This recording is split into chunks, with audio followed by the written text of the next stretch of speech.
Monsieur Upinski, comment avez-vous pris conscience de ce système d'inversion?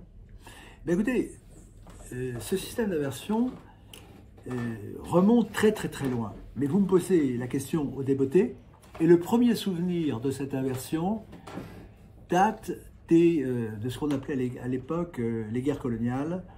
Et je m'étais fait la remarque suivante, je m'étais dit c'est quand même étonnant, ce sont toujours, c'était dans les années 60, 1960, hein, je précise pour les plus jeunes, c'était toujours ceux qui étaient les plus nombreux, les mieux armés, qui avaient la cause la plus juste, qui étaient vaincus par les moins nombreux, ceux qui étaient les moins bien armés et qui avaient la cause la moins juste. Et je m'étais dit explicitement à l'époque, il y avait le mot, il y a un truc. Et donc j'ai consacré mes réflexions à démonter ce truc. Et je l'ai démonté, je viens de le faire dans tous mes livres, et le drame, si je peux dire, c'est que ce truc que j'ai découvert, que j'ai appliqué, qui m'a fait remporter tout un ensemble de victoires dans le domaine professionnel et ailleurs, eh bien je vois qu'il n'arrive pas à être popularisé, ce qui nous permettrait de gagner toutes les batailles. C'est-à-dire que, et alors donc ça c'était dans les années 60, je me rappelle un de mes camarades d'école qui disait c'est étonnant avec toi, c'est-à-dire qu'on a toujours l'impression qu'on est sur un cheval qui veut vous désarçonner, donc c'est la question de la remise à l'endroit. C'est-à-dire quand vous parlez à quelqu'un qui pense à l'envers, eh bien évidemment vous essayez de le faire penser à l'endroit. Et donc ça c'était le point. Mais après, les choses se sont passées lorsque j'étais comme professeur de mathématiques. Bon, je vais assez rapidement. J'ai vu que l'éducation nationale me demandait d'enseigner les mathématiques en déconstruisant, si on prend le terme à la mode, le raisonnement. C'est-à-dire détruire le raisonnement. Donc là, on était quand même encore dans une situation d'inversion. Je vous dis, je vais très rapidement, parce qu'après j'ai suivi. Quand j'ai vu que ce truc, je me suis dit, c'est pas possible. C'est toujours le mauvais camp qui gagne. Il a un truc, et ce truc, je le dis très précisément, c'est le langage. C'est-à-dire que quand vous contrôlez le langage, vous contrôlez l'esprit, n'est-ce pas? Ne disons pas le cerveau, mais l'esprit, évidemment, de votre interlocuteur. Et une fois que vous contrôlez son système de pilotage, eh bien, vous lui faites faire ce que vous voulez. Donc le grand secret, d'ailleurs c'est le prologue de Saint Jean qui est repris par les initiés sur leurs autels, ils me comprendront, au début était le Verbe.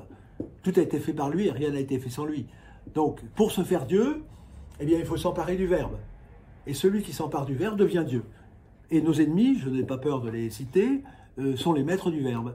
Et ceux qui sont les disciples du Verbe, c'est-à-dire les chrétiens, ont perdu l'usage du Verbe et sont dominés par leurs pires ennemis qui leur ont pris leurs armes pour les pourfendre. Donc ça, c'est on peut dire, le mystère d'iniquité, c'est que ceux qui sont les disciples du Verbe ont perdu les armes du Verbe qui ont été repris. Et là, je renvoie à mes carèmes initiatiques purgés de la magie noire, finalement. Et c'est le propre des loges, qu'ils affichent très clairement sur leurs autels, c'est que tout est dans le Verbe, tout est dans le langage. Le langage, c'est le point qu'il y a entre deux personnes, c'est entre le corps et l'esprit, enfin le Verbe s'est fait chair, donc la clé c'est le Verbe. Et la compréhension du Verbe donne l'empire du monde. Alors après, vous me demandez quand je l'ai compris, donc je l'ai décliné constamment, j'ai vu que ça s'appliquait constamment, mais lorsqu'en mathématiques, j'ai vu que on me demandait par les mathématiques de détruire l'intelligence de mes élèves et de leur implanter des virus pour les rendre dépendants de ceux qui leur auront mis les virus, parce qu'une fois que vous avez mis des virus qui dorment, vous pouvez les activer à distance, ça c'est la télécommande, la télévision, le téléguidage. Bon, eh bien, j'ai écrit mon premier livre avec Christian Jacques, qui était égyptologue. Il m'a dit, ce que vous dites, nul ne le dit, voulez-vous l'écrire? Et c'est lui qui m'avait... donc il y a eu le premier livre, 2 + 2 = 5. Alors 2 + 2 = 5, c'est très clair, c'est l'inversion, et donc je le décris. Et puis après, il y a eu la perversion mathématique, et tous mes livres ne sont que la démonstration, 1, que tout est inversé, et que 2, la solution c'est tout simple, il faut désinverser l'inversion pour remettre les choses à l'endroit. Voilà, donc on peut dire que j'ai toujours, dès le début, j'ai eu cette inspiration, si on peut dire, sur l'inversion, en le constatant, tout simplement. Je me dis, comment se fait-il que ce soit toujours les bons qui soient dominés? Voilà. Merci. Et quelle solution préconisez-vous alors? Eh bien la solution, je viens de la décrire tout à l'heure, c'est qu'il faut remettre les lunettes à l'endroit, il faut remettre le langage à l'endroit, et en remettant les choses grammaticalement, logiquement à l'endroit, eh bien les faits vont se remettre à l'endroit. C'est ce que disait, disons que Bossuet à son élève le Dauphin, il a dit, vous ne me remettrez pas les choses en bonne place parce que vous ne mettez pas les mots à la bonne place. Donc ce qu'il faut comprendre, c'est que vous avez trois plans, ou trois miroirs. Il y a le miroir de l'esprit, ce que vous avez dans l'esprit. Il y a le miroir du langage, c'est porté par la parole. Et il y a le miroir des faits. Et si les trois ne sont pas en accord, eh bien évidemment, vous n'êtes plus capable de gouverner votre pensée, vous ne serez plus capable de gouverner votre pays. Voilà, bon, ça c'est facile à comprendre. Alors, il y a... Donc la clé, je le répète, est dans le langage. Tout est langage. C'est la première phrase de mon livre « La tête coupée » qui avait impressionné Marcel Julien. Tout est langage. Donc contrôler le langage, c'est tout contrôler, c'est le verbe, je l'ai dit. Alors, on parle pour la langue française, donc ce qui est important c'est la langue française, bien entendu, pour nous, c'est la langue de Molière. Donc pour ceux qui pensent qu'il y a des changements perpétuels, la langue de Molière, c'est encore la référence. Or Molière nous donne des clés sur le pouvoir. Il faut relire notamment la préface de Tartuffe. Que dit Molière? Il dit que tous les inconvénients viennent de mettre des choses différentes dans le même mot. C'est l'équivoque.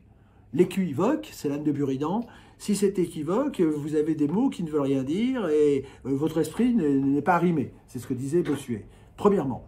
Donc, il faut effectivement avoir des mots clairs. Tout ce qui n'est pas clair n'est pas français et tout ce qui n'est pas clair vient du malin, dit la théologie. Ensuite, vous avez évidemment le Tartuffe. C'est-à-dire que nos ennemis, pas pour les Français, font tout pour être dans l'équivoque. C'est le en même temps de Macron. Le en même temps introduit le chaos, et le chaos, c'est la confusion des champs sémantiques, et la confusion des champs sémantiques, c'est la folie. Donc les Français sont rendus fous par cet équivoque qui en fait les grands consommateurs, évidemment, de tranquillisants. Et la phrase clé, bien entendu, c'est la dernière phrase que je citerai de Molière, qui dit « Fondement des sciences, la grammaire qui s'impose même au roi, et les faits, la main haute, obéir à ses lois. » Donc la grammaire, c'est la clé du pouvoir. Et c'est pour ça d'ailleurs que le mot mariage a été dénaturé. Parce que si vous voulez changer les faits, il faut changer les mots. Et une fois que vous avez utilisé le mot mariage dans un sens, il faut déduire tout le raisonnement. Bon, alors, c'est... Donc concrètement, quelle solution préconisez-vous? Bon, et la solution pour sortir de la matrice, c'est tout simplement d'apprendre, de faire ces études classiques, la grammaire, la logique, la rhétorique, de lire, d'écrire, analyse grammaticale et logique, et de domestiquer son cerveau. C'est-à-dire ce qui permet de comprendre, ce ne sont pas les neurosciences, ce ne sont pas les sciences cognitives. Depuis qu'il y a des sciences cognitives, vous avez l'effondrement de l'école, ce que savaient faire les Grecs, ce que savaient très bien faire nos ancêtres il y a 14-18. Maintenant, on donne le bac à des gens qui ne savent ni lire, écrire, ni penser. C'est ça les neurosciences, c'est ça le progrès. Donc, ce qu'il faut faire concrètement, c'est vraiment travailler, lire, et lire les classiques, lire Molière, et s'obliger à comprendre ce qui est dit. C'est-à-dire se dire, je lis, qu'est-ce que je lis? Retenir l'introduction, conclusion, le raisonnement, voir comment on passe d'une chose à une autre, voir quels sont les modèles de la connaissance, et donc la clé, c'est la grammaire, et c'est de faire exactement l'inverse de ce que nous fait faire l'éducation nationale, qui nous fait lire des livres complètement stupides, qui n'ont ni queue ni tête, qui sont dans l'affectif. Il faut revenir à la raison, revenir à la logique, et ça, pour ça, il faut lire les classiques, éventuellement, les Grecs, les Romains, comment on fait un discours, quelles sont les parties du discours, le syllogisme, comment est-ce qu'on trompe, comment est-ce qu'on arrive à la vérité. Donc c'est la clé, c'est la vérité de la langue et de la grammaire. Merci Monsieur Lipinski. Donc, en résumé, réarmer l'intelligence avec l'étude de la langue française et les mathématiques. Revenir au fondement.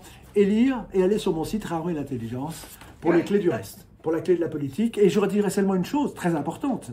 Bon, vous avez Maurice Druon qui disait, en démocratie, ce n'est pas le peuple qui est souverain, c'est la langue. Donc reprendre le pouvoir de la langue, la connaissance, c'est reprendre le pouvoir politique et de son destin. Merci.